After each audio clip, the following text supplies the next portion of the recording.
Everybody, Father Mike here. Today's May 1st. It's Friday of the third week of Easter.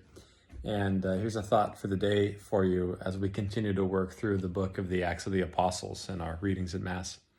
Very famous story in today's first reading. Saul, who becomes Paul, encounters the risen Christ on the road to Damascus. And, tradition has it that he was knocked off his horse. And you'll see all kinds of artwork that portray Paul, or Saul rather, falling off his horse. Although, of course, nothing in the text indicates that he was on a horse. Another kind of common way in which we tell this story is to say that Paul was blinded.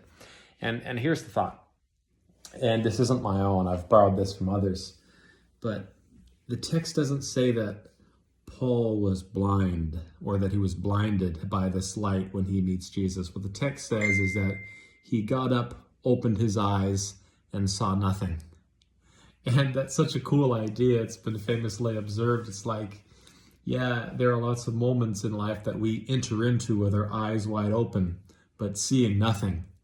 The famous example that's given is, the bride or the groom, walking down the aisle or to the altar on the day of their marriage with their eyes wide open. They're in it. They're on purpose and intentional, yet they don't really see the road ahead and they have no concept of what that commitment will mean.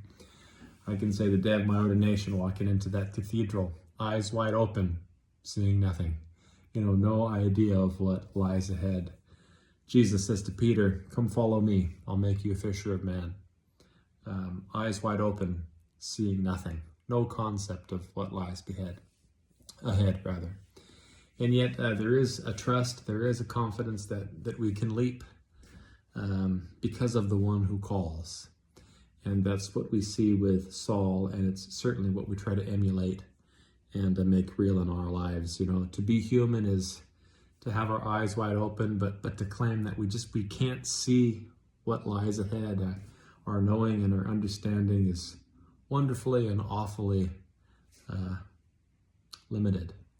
But we know enough of the one who's calling to take that step and trust that the one who calls is true. Something for thinking about as we come to the end of this Friday in the third week of Easter. God bless you.